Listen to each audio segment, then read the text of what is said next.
Welcome to episode 18 of Antlia. Almost everyone is at war now, only Vanheim and Oceania are sitting out for the moment. And Ermor just conducted his very first invasion, sent a huge army, look at that, of Equite.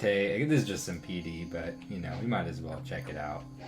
That is absolutely brutal. And this is really bad for Yomi because Yomi has just lost a ton of troops off fighting a so far unsuccessful war against Mauryas. So now Yomi's got to turn around and figure out what to do about this. Ermor is climbing up thaumaturgy. And last episode I was kind of mentioning like how Ermor could have prepared a pretty decent alpha strike. While that's true, it's not really appearing necessary. Yomi doesn't have anything over here. So Ermor can pretty much just eat all of this up completely unopposed. This is just a small raiding party moving in right here. Gonna raise this temple next turn. He's even got this pretty decently sized army just chilling on his capital, not even moving. So yeah, Yomi needs help. Agartha is occupied in her own war. Katis is occupied in that same war. He's only really gonna have Vanheim to turn to, and I think Vanheim is who tattled on Yomi in the first place. So there's a decent chance that Yomi's on his own. I mean, I do suppose there's Shabalba, but Shabalba has the same war that Yomi's been fighting to deal with. And Katis has been attacked by Agartha, and he responded by moving an army to intercept Agartha's army. So when you are fighting EA Agartha, something that you do have to keep in mind when they're using extensive amounts of these Great Olms, as they likely will, you should account for at least 50 of your units being out for at least 10 turns, likely more because the paralysis lasts a few turns. So a significant portion of your army is going to be paralyzed, at least as many as there are Great Olms. And we are about to see a very good example of that right here,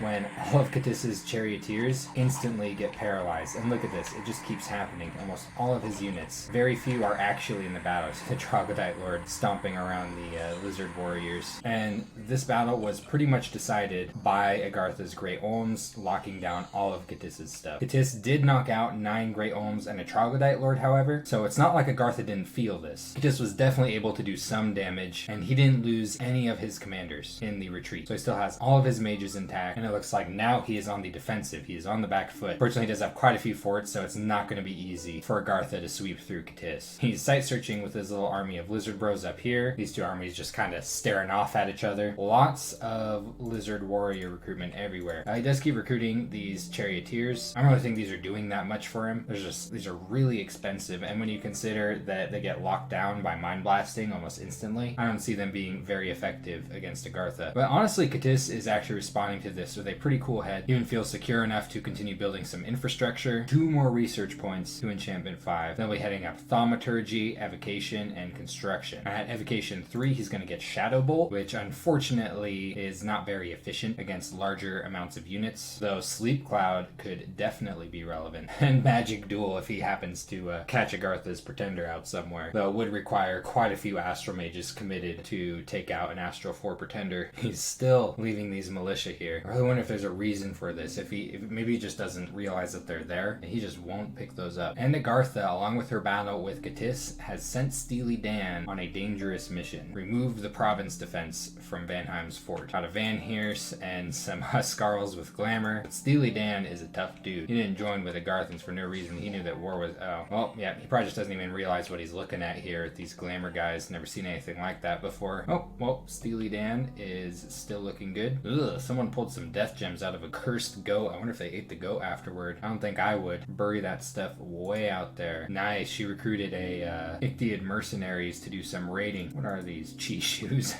This Ichthyid lord is a pretty good kicker. Bruce Lee right here. Yeah, this is going to be really rough for Agartha due to all of these forts. Like, sure, she can crash these provinces, but if she can't siege down a fort, she's not going to be able to make a whole lot of inroad into Katis's lands. Oh, looks like she is going to be challenging these lizard warriors in this province right here. Does have a couple of Troglodyte Lords, very relevant. Those are going to do a lot of damage. Oh, she is moving her pretender somewhat toward Katis's lands, so she's probably just doing some site searching there. Let's see. I'm not recruiting a commander there. There's another army coming out of her capital. This one's bringing some earth elementals along with it, and a decent amount of recruitment going on over here at Satala as well. Nice. We got the Dwarven Hammer coming in, and almost construction 4. Pretty excited to see what she'll start hammering out. And we have had a pretty important battle with Mauryas this turn. turn. Mauryas' largest army versus Xibalba's largest army. Xibalba's fielding some scorpions to act as buffers up front, a whole bunch of beast bats, well, I guess not that many, but a decent number of beast bats,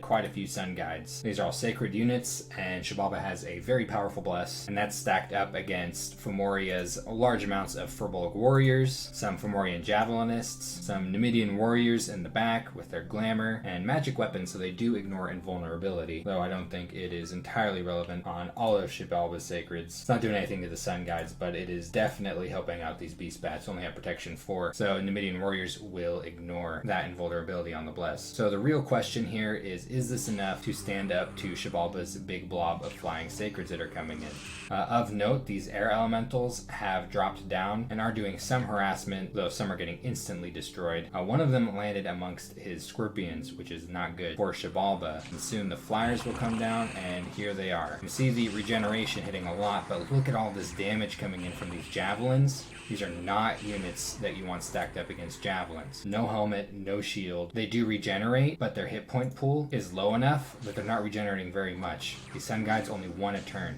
They get cleaned up very, very quickly among Mauryas' units. And these size 3 air elementals are absolutely destroying these scorpions. Because they're so small, they just trample entire squares of these little scorpions at a time. Just obliterate them. Swallow them up super quickly. Massive victory for Mauria. The second one that we've seen in a short period. Only lost 9 Furbolg warriors, a Numidian warrior, and a Numidian sorcerer, so that does hurt. But took out 2 of Xibalba's extremely limited mages, almost all of his sun guides, which are very limited on his capital recruitment, and half of his beast bats, likely more in the retreat. All those scorpions gone. I imagine Xibalba is thinking, uh-oh, just like Yomi was a turn ago. Xibalba has done a raid that has been successful. He didn't even take any losses in the Xibalba Mauryas. He still has a decent amount of them here. And this is just a raid, but we're going to check it out just because I want to look at these scorpions once they get that bless on them. Oh yeah, look at these nasty things. Regeneration, shock resistance, very relevant when fighting for Mauria. Magic weapons, blood bond. Oh man, with regeneration, these are going to be so hard to kill. These are going to be stupid hard. Will be exciting to see these go up against Mauryas' armies.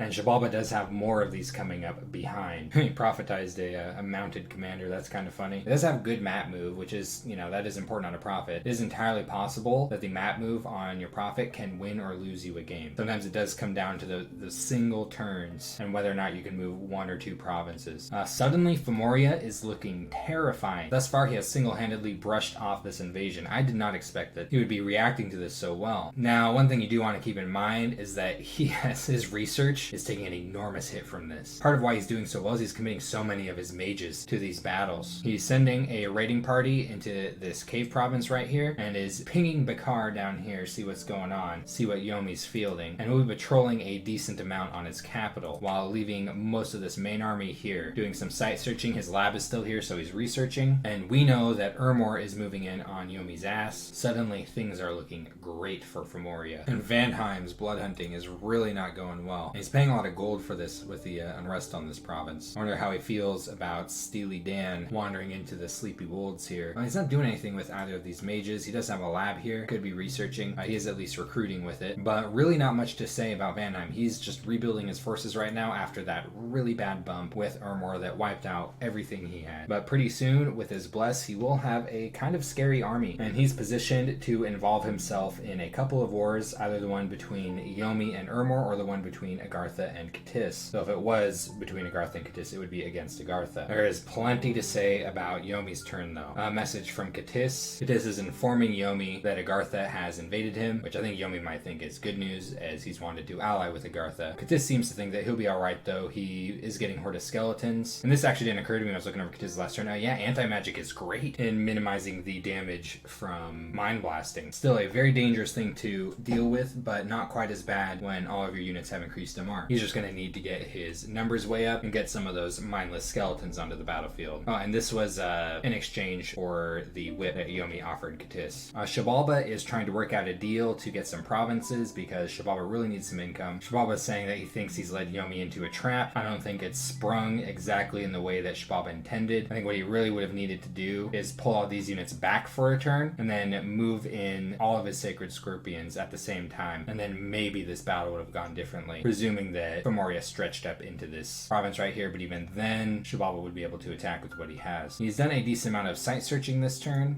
Even though I found 2 nature sites, only one of them provides gems. It's just a bunch of supply points here, which funnily enough isn't always a good thing to find supply points in your territory because that can assist invaders. And he found a really good earth site here on the front lines in Mauryas cap circle.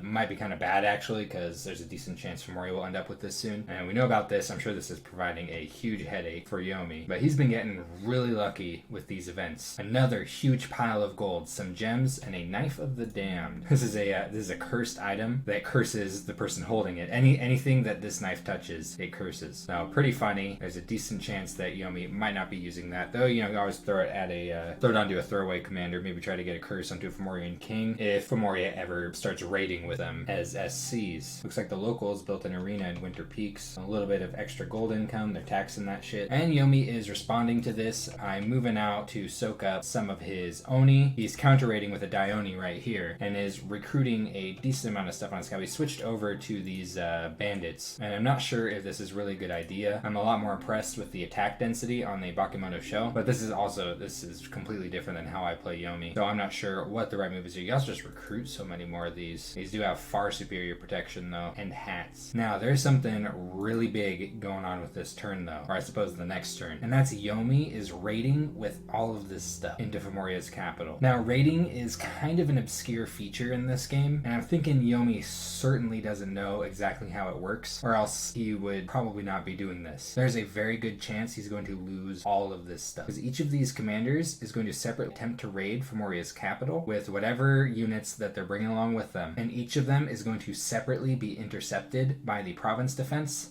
and whatever's patrolling on that province. So all of these, they're not going to raid as a single body. And even if they did, they'd have to defeat the province defense and the patrollers on this province. Now, I might be thinking that there's just not a whole lot going on Fomoria's capital. Like, there's not a whole lot of units on top of it. But Fomoria is, in fact, patrolling here. He does have glamour on a lot of his stuff, so this is part of it. Why Yomi isn't seeing everything. So this could be devastating for Yomi next turn. And Xibalba has received a message from Katis. Katis is saying that he can't help in the war against Fomoria. He has his own war to fight. I actually had to go back a turn to try and decipher a message that Fomoria sent to Xibalba. I forgot to cover this message in the last episode, which is a shame because it's a funny message. Just completely blanked my mind because of the huge thing going on between Yomi and Fomoria. But just a random message. Xibalba's Numidian sorceress waifus. They really are cute. The reason I had to check is because I couldn't understand what this message was out of context. And maybe I'm just too much of a pure-hearted country boy, but I still don't know what Fomoria is talking about. What on earth does this mean? So yeah, I'm thinking after this battle, Xibalba's going to have to make an abrupt change of plans. Oof, he's losing some defense on his capital as well. Oh, nice, and I have the Void, though. This is a pretty cool item. Whatever's wearing this literally has to replace one of their eyes with it, so it's permanently equipped when it is equipped, but it gives extra penetration and spirit sight, so this is a really cool item. Uh-oh, horror mark chance, though. I think it's one of the more flavorful items in the game. And Xibalba is focusing nearly everything he has on this province right here in an attempt to look at all this stuff on the map, in an attempt to stop this. It is, of course, presuming that Fomoria moves. Maybe this was Xibalba's idea with a trap. I could just not be giving him enough credit here. Maybe this was all just bait to try and lure Fomoria into a false sense of security, to make Fomoria think that he is a lot tougher than he really is, while Xibalba springs this huge trap right here. But Fomoria is not moving there anyway. However, Xibalba will be able to move what he's got there next turn. So we might be in for another very large, well, even larger battle than what we just witnessed in the near future. Oh, nice. He managed to get a hold of an Onaki. I didn't notice that. Really powerful mage that free spawns these beast bats. And Oceania chilling in his lake. Katis is asking for some help in the war against Agartha, offering some nature gems as payment. And Van I'm just sharing some info, what he knows on Urmor. 2 magic sites this turn. Wow, that's a really good water site. Holy crap. 3 water gems a turn, and another water gem from the second site. And let's see. Oh, looks like Oceania will maybe be getting into a war with Agartha if this message is honest. I mean, he has been moving some units around this area quite a bit. What are these doing? Yeah, he is attempting to lure commanders from this throne into the water. Pretty powerful assassination mechanic, as it straight up just drowns anything that isn't amphibious. Axe of sharpness. This guy is getting a crazy diverse amount of weapons. It's kind of cool, actually. With all these random... I don't see very many of these weapons that often either. Like, I see the Coral Blade fairly often for its HP bonus, main gash of parrying every now and then, but Axe of Sharpness and Stinger, I don't see those too often, so pretty cool. Hoping we get to see them used, maybe by his drowning Dutchman, maybe by the Capricorns he's been recruiting. So that's been turn 19 of Antlia. Got some suspense for the next turn with Yomi's raid, and the kettle really is getting hot. The only one who's hasn't proposed anything about war at all is Vanheim at this point, because it looks like Oceania is thinking about entering the war on the side of Cadiz against Agartha. I will see you with the next episode.